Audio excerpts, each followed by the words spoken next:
Hey guys, how are you? Welcome back. Today I want to bring you guys a Jeskai Affinity deck list, and then I'm gonna replay two games. I'm probably not gonna be pausing too much or commenting too much because it's kind of late, um, and everybody's sleeping. But these two games I want to show you guys they're gonna be against Slivers. Okay, so I hope you guys like the video. Don't forget to like and subscribe to the channel for more Magic the Gathering videos, okay? So, um, let's go ahead and continue to the deck tech really quick. So, I'm using the basic, I guess, mana base here with four Ancient Dens, four Dark Steel Citadels, four Great Furnaces, one Plains, and four Seat of the Synod. I'm not sure how to say that. Um, So we got blue, red, and white mana.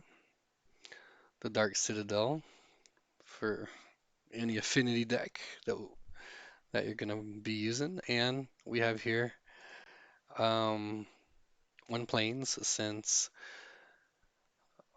we've got a lot of white cards in the deck, and playing a Trabin on turn one is pretty good. So I'm gonna show you guys what I'm doing here, what I've been up to.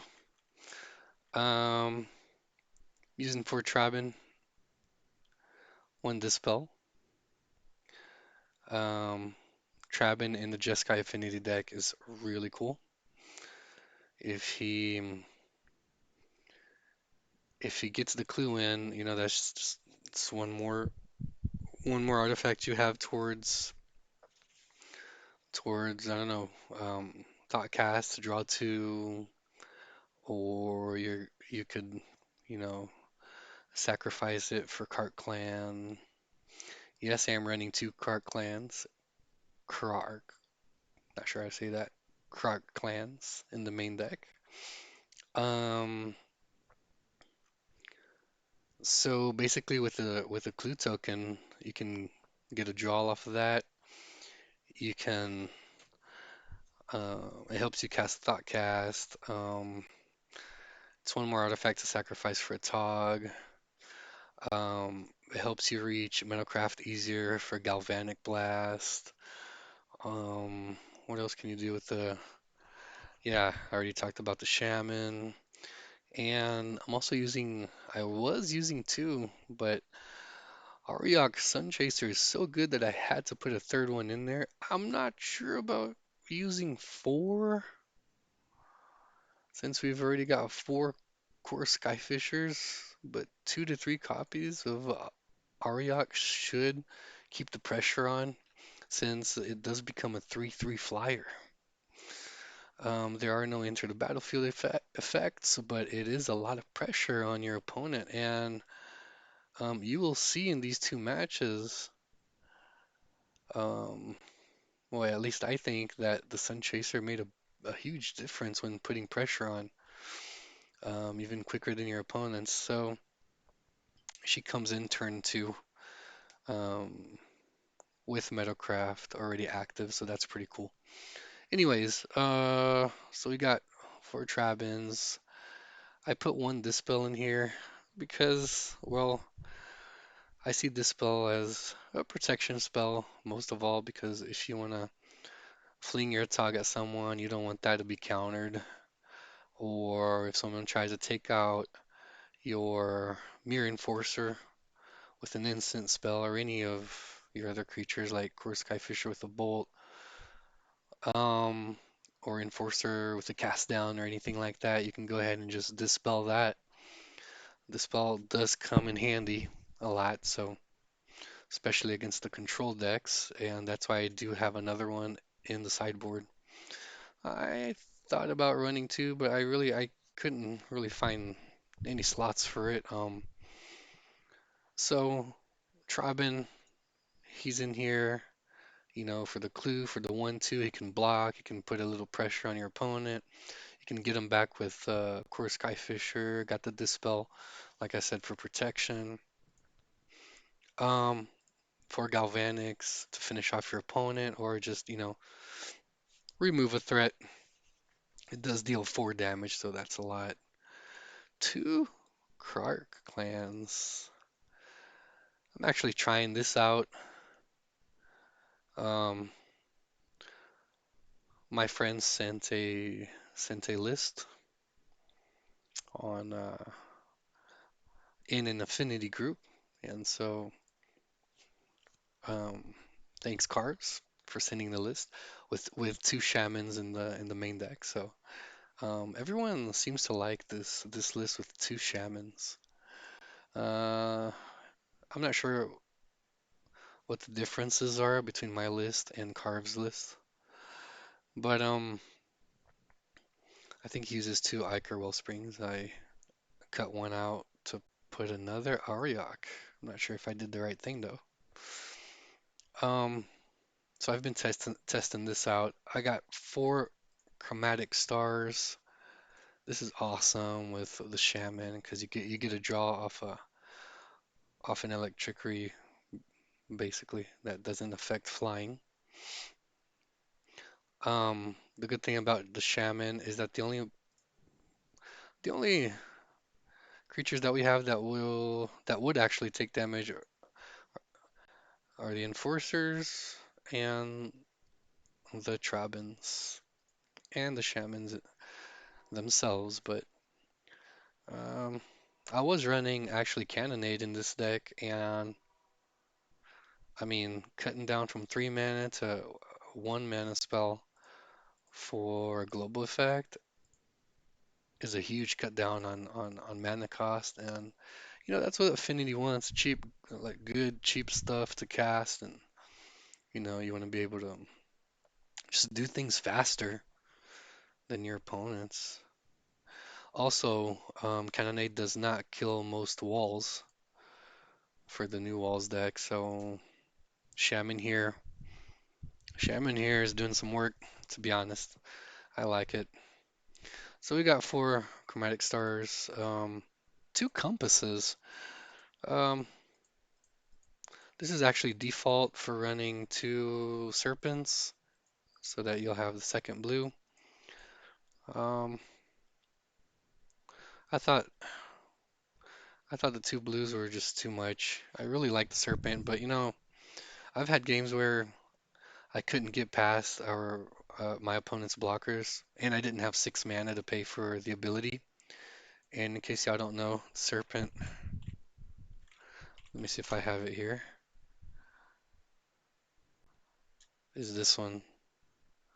So basically, you can pay 6 and it can't be blocked. But I mean, that's a lot of mana, and you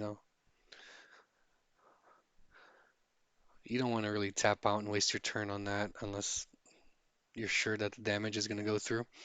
I mean, I really like this card. It can block anything basically, anglers and stuff on the ground. But I don't know, guys. I mean, it depends a lot on I guess the affinity for casting it, because you need 5 artifacts to cast it for 2. I've never had I've never had a lot of problems casting this spell, but I guess evasion is just so much better with the Sun Chaser. At least that's what I've been noticing. So let me know what you guys do with Jeskai Affinity. If you guys tried Sun Chaser, if you think she's worth it or not. But whoops, that's a core. But I like her. She's pretty cool. The image is pretty cool. The art's awesome. Um, for a Togs, I'm using 2 flings. Here I was in doubt. I didn't know whether to put. I did not know whether to put a fling and Timur Battle Rage. Is that the name of it? Gives them double strike and trample. So I wasn't sure.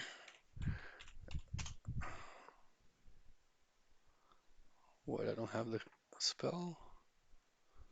I know I have the spell, guys. I know I have this card. Well, let me just write Timur. It's Timur Battle Rage. Well, I guess I don't have it. Whatever.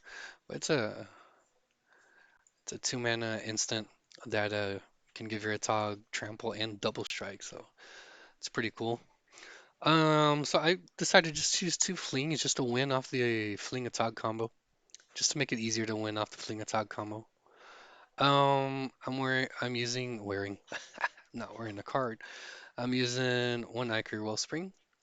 It's really good because when it comes into play, you draw, and when it goes to a graveyard, you draw. So I can sacrifice that for the Shaman or the Atog. I can fetch it back with Skyfisher.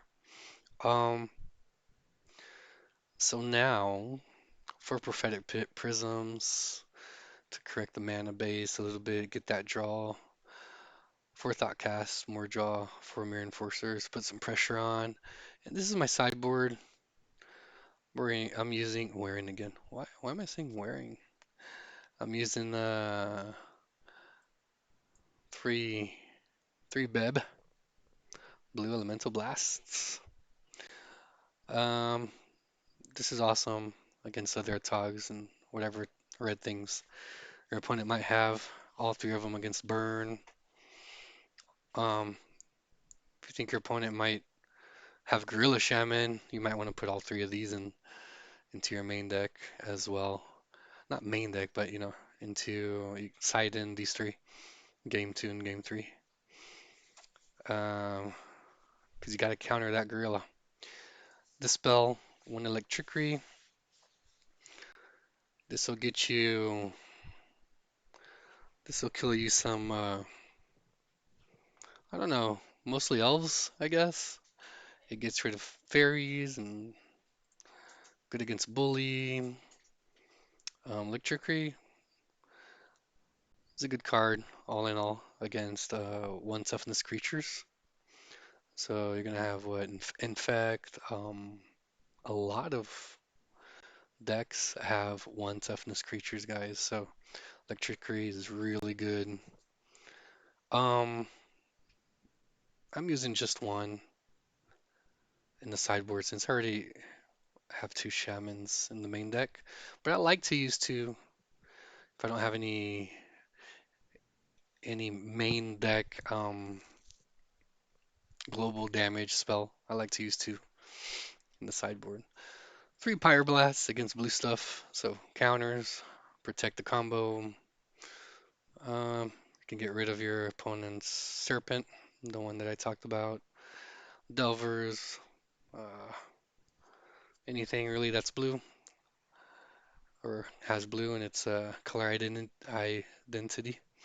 Um, one Relic of Progenitus. I'm not looking to uh, to hate too much on my opponent's grave, but this is good because sometimes you can, just kill stuff with Shaman, and then your opponent gets everything back, or he draws a whole bunch of cards, uses Stampede, lead the Stampede, and gets a whole bunch of creatures back. Lead. Let me see if I have a lead. I think I have a lead, so I can show you guys. This is lead the Stampede. So basically, look at the top 5 cards. You may reveal any number of creatures and put them into your hand. Put the rest of the cards on the bottom of your library in any order, so you can just get all the creatures back. So mm, that kind of sucks.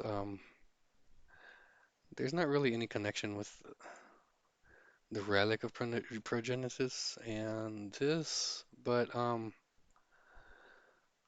Black usually gets their creatures from the graveyard, so and creature decks usually use this card, Reaping the Graves. So you don't want your opponent casting Reaping the Graves on you after you Cart Clan Shaman them. So that's basically why Relic is in here, because of grave recurrence. If the opponent uses Stampede, I'm probably tired. I don't even know why. There's like actually no connection with Progen Relic and lead. But anyways, if your opponent uses lead, I mean, there's not really anything you could do. He's just gonna get creatures or not get creatures. And if his creatures does not have haste, then that's a little better, I guess, since he's still gonna have to cast his stuff. And if you have, I don't know, Sun Chaser on board, you're already in front. If you're already in front by a few turns, you can end the game with just Galvanics and chasing him up in the air with Ariok. But anyway, um, so Reaping the Graves is a thing. People use it, so Relic of Progenitus gets rid of those graveyard recurrence spells and any other spells that have flashback, like Prismatic Strands, for example. One Ancient Grudge to get rid of artifacts, bonders, your opponent's artifact lands, your opponent's um, prophetic prisms. Um, Two standard bearers and two leave no trace. These four are excellent. Also, electricry are excellent against boggles. Boggles is a thing. You can't really do anything about the hexproof, so um, you don't want to be losing the boggles. So gotta put those. I don't really like using Cop Green, Circle of Protection Green, since they can always destroy that. Even though we have Dispel, they can always just destroy that. So um, that's the deck. I don't want to take too long. But so now I'm just gonna replay replay two games for you guys. First one is this one. So beware the slivers. So basically this is what happened. I'm just gonna play. Mulligan about twice. Game one. Our opponent, he put out a whole bunch of slivers. And here, I don't know, I'm just trying to play some magic. Opponent already has 3 slivers in play. I put out a Trabin. Gain 3 life off the compass. And then he just attacks with everything. I block. Just because I don't want to take so much damage. I play a Skyfisher, get back the compass, play the compass back. Our opponent had a pretty fast start. That's what Slivers wants to do. That's what the Sliver players wants to see. Lords and Slivers and Poisonous and just a whole bunch of stuff attacking you for a lot. And that was pretty fast. So that was game one. I didn't really have a chance. And I'm really scared of playing against Slivers. I think I got really lucky. Um, but let's see what happens in game two. What I sideboarded, I really do not have anything. I just put like, see, I just put like one, I took out one Dispel and I put in a Electricry.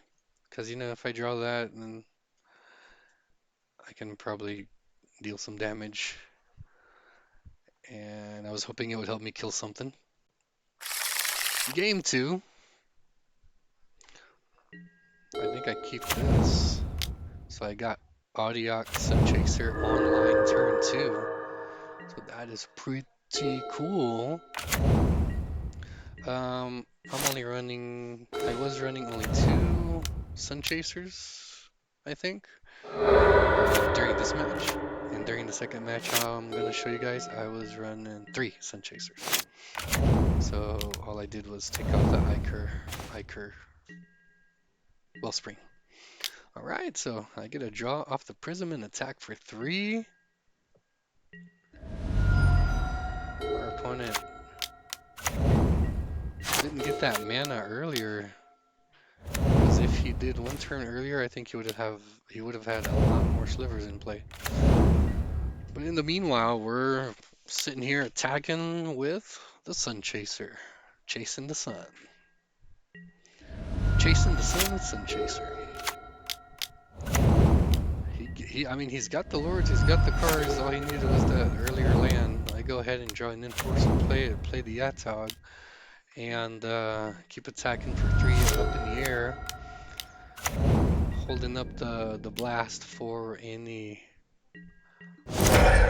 thing. Went ahead and killed that. Attacked for 3. Um, drew some card. No, I didn't draw. Okay, yeah. So let me pause this real quick. Before I started sacrificing for a Tog, I had to pay for the clue and draw a card, because I don't know why. If you guys know, please tell me. But every time I'm sacrificing for a Tog and I click the clue, it uses up my mana pool for me to draw. And then I have like no mana for fling. So I really don't know why that happens. I'm gonna ask in the group before I forget. But anyways, what I did was pay 2 mana, sacrifice the clue, drew a card, and then I put the fling mana in the pool, in my mana pool, so that I could sacrifice my Atog. And basically that's what happens when you got fling and Atog.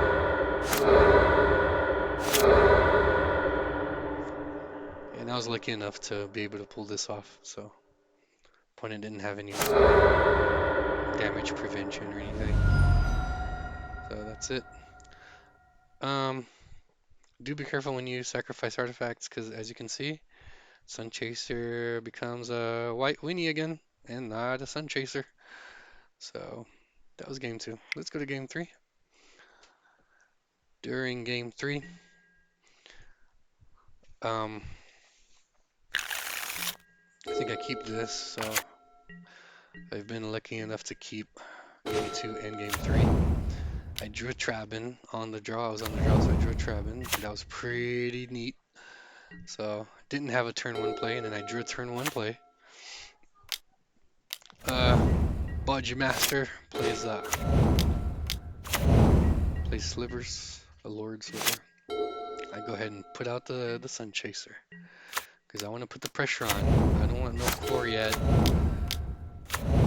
Although I could have taken back the Trabin. Another Trabin, played the Trabin. Went ahead and just played all those Trabins to get a lot of artifacts in play, so that I can fling a Tog again. So he's got a lot of 4/4s and 5/5s. I double block in order to preserve my life points. I attack. I still can't kill him, I think. 2, 4, 6, 8, 9, 10, 11. Yeah, I still couldn't kill him. So I had to, put another blocker and play more artifacts.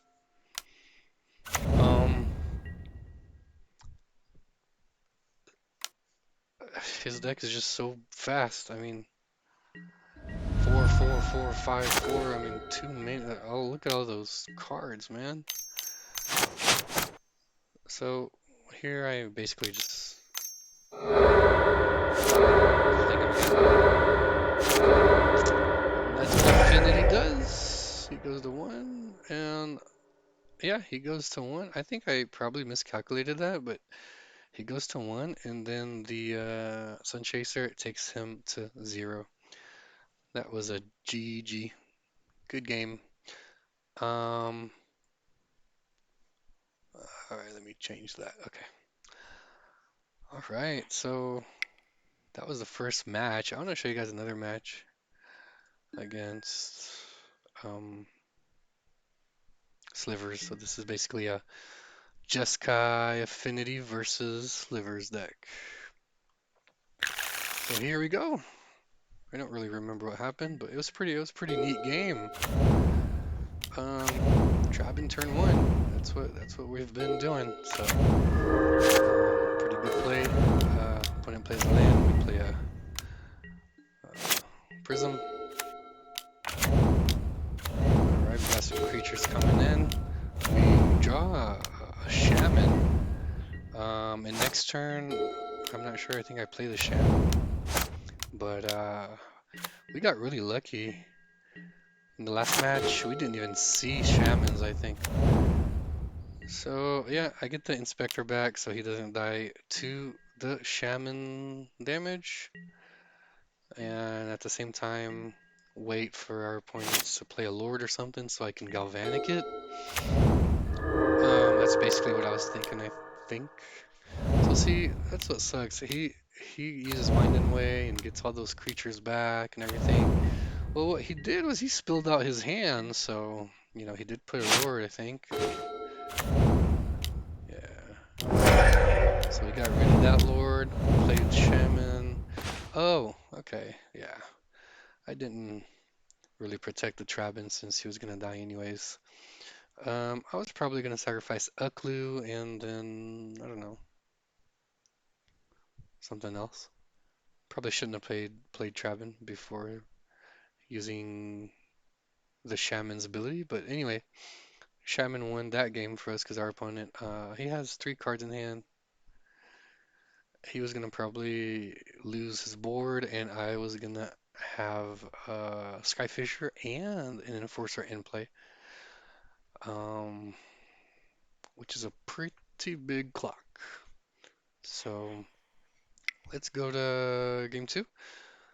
I think game two was pretty harsh for the Affinity deck, but let's see what happened. Plate. Um, our opponent goes first. The planes actually got in the way here for the Meadowcraft. I couldn't really play the Sun Chaser as a 3/3, so I played her as a 1/1. I have no red with 3 red cards. Then I draw another red card, so that kind of sucks. And I get natural stated, and at this point, I have no way to do anything because I was gonna be left with just white mana, and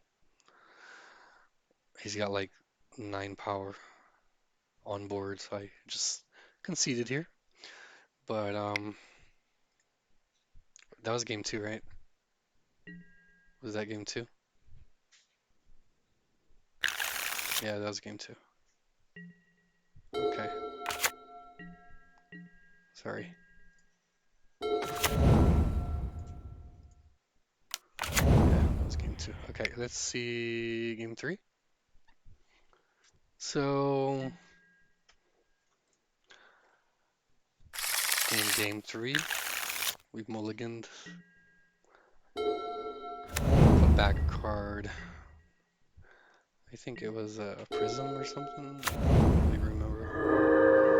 But we really don't have turn one plays, but we do have a turn two play. I did not play the prism because I want to pressure our opponent as much as possible since it is an aggro deck. And so I played a Aryak turn 2 to attack turn 3 with the prism. Our opponent already has 4 dudes, 4 creatures. Let's play a whole bunch of artifacts, guys. I get hit for a lot, poisonous and everything. But our Sun Chaser is still there. So now we play the Shaman again. We sacrifice 2 stars, we draw a card off of each one. Clear his board, and our Sun Chaser is still there. It's like a crazy interaction, because it doesn't affect the Sun Chaser. And the Sun Chaser can it blocks anything that flies in Pauper. Mole Drifter, um, it blocks Delver, it blocks and kills Delver. It blocks and kills almost anything that flies. So that's pretty cool. And that was the game. Shaman main deck, guys. So I hope you guys liked the video. Um, Let me know what you think about the about this Jeskai Affinity deck. And what would you do against? How do you play against Slivers? It's a very oppressive deck. It scares the crap out of me. Um, so thank you very much for watching, and I'll see you guys in the next video, okay? See you later. Goodbye.